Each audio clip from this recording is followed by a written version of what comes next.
Licenciements, théorie du genre, dette, hausse de la TVA, criminalité galopante, baisse des retraites, harem du président. L'urgence, on vous le dit, en hollandie, c'est l'interdiction des spectacles de Dieudonné, maître quenellier. Pauvre spécialité lyonnaise, ainsi martyrisée, devenue un symbole pour le président du CRIF, lobby très peu représentatif des Juifs de France, mais très présent dans les arcanes du pouvoir, Roger Kuckerman, qui voit en elle, je cite, un salut nazi inversé signifiant la sodomisation des victimes de la Shoah. L'oracle a parlé, la signification ne peut être autre. Mieux que l'Académie française ou le Littré, le CRIF définit tout, sentence, autorise ou met à l'index les mots, les gestes, les pièces et les scénarii. Et même si une analyse psychiatrique semble nécessaire pour M. Kuckerman, les ministres, les journalistes, les juges et les simples mortels sont priés de s'y soumettre.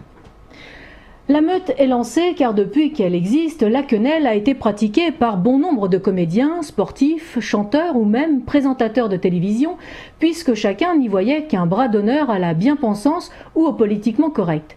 Les plus en vue s'excusent platement. Certains assument, comme Jean-Marie Le Pen, Bruno Gollnisch ou le joueur de foot Anelka.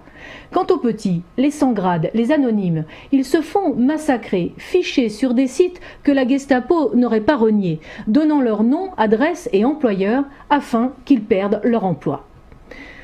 Quand Dieudonné se faisait les dents sur les musulmans, les noirs, les blancs ou les catholiques, dans ces spectacles auxquels assistaient des musulmans, des noirs, des blancs et des catholiques, personne ne s'est senti obligé de pratiquer la censure.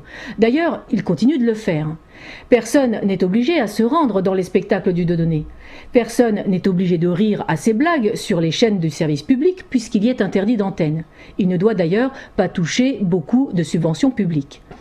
Ce n'est pas le cas de Marc Jolivet qui, dans l'émission Vivement Dimanche de Michel Drucker sur France 2, pour faire rire sans doute, a déclaré avoir rêvé que la tête coupée de Marie-Antoinette lui faisait une fellation. Pourtant, il peut toujours s'exprimer, malgré le trouble à l'ordre public que cela peut causer chez les royalistes, les féministes ou tout simplement les amoureux de la France et de son histoire. Ce n'est pas le cas des fémènes qui commettent sacrilèges et déprédations contre l'Église catholique. Pourtant, elles peuvent toujours s'exprimer, malgré le trouble à l'ordre public que cela peut causer chez les catholiques, les amoureux du patrimoine ou tout simplement les gens de bon goût. Ce n'est pas le cas des groupes de rap qui veulent tuer du flic et du blanc ou niquer la France. Pourtant, ils peuvent toujours s'exprimer malgré le trouble à l'ordre public que cela peut causer chez les Français, les forces de l'ordre ou tout simplement les mélomanes. Deux poids, deux mesures, ou plutôt non, c'est l'officialisation d'une dictature socialiste, jacobine, léniniste. Par le procédé d'amalgame commun à toutes les dictatures, Manuel Valls déclare bien sûr qu'il est un défenseur de la liberté d'expression, mais que celle-ci, naturellement, exclut la défense du régime de Vichy, l'antisémitisme, le racisme, l'islamophobie, l'homophobie, comme le précise sa note au préfet. On notera au passage que l'antichristianisme, lui, n'est pas concerné. Les fémènes ont de beaux jours devant elles. Ensuite, sous l'imputation de défense du régime de Vichy, on peut interdire tout ou presque les débats sur le changement de société, la pertinence des syndicats, la politique familiale, l'organisation territoriale. Sous l'imputation d'homophobie, on peut interdire tout mouvement qui promeut une société naturelle fondée sur la famille, la protection de l'enfance. Sous l'imputation d'islamophobie, on peut aussi interdire tout mouvement politique considérant que l'islam est une résultante d'une immigration incontrôlée, dangereuse lorsqu'elle est manipulée à des fins politiques par l'Arabie Saoudite ou le Qatar, comme c'est le cas en Syrie, dans le Caucase et qui sait demain dans les banlieues françaises. Sous l'imputation de racisme, on interdit déjà tout débat sur la préférence nationale, l'identité et la souveraineté. L'instrumentalisation de la justice par Manuel Valls montre à quel point le système est pourri. Voir le Conseil d'État, Cour suprême du droit administratif en France, s'abaisser à cette parodie de justice peut légitimement en choquer plus d'un, à l'instar d'Anne Beau, la présidente de l'Union syndicale des magistrats administratifs, qui est abasourdie par l'empressement du Conseil d'État. Je cite: « Je n'ai jamais vu ça, ça ne s'est jamais fait. Car pour qu'il y ait procédure contradictoire devant le Conseil d'État, la requête du ministre doit être communiquée au défendeur pour qu'il puisse préparer l'audience. Même en droit électoral, on ne juge pas aussi vite. » Fin de citation. Comment s'étonner, après cela, que l'on passe au crible les antécédents familiaux et religieux des juges du Conseil d'État?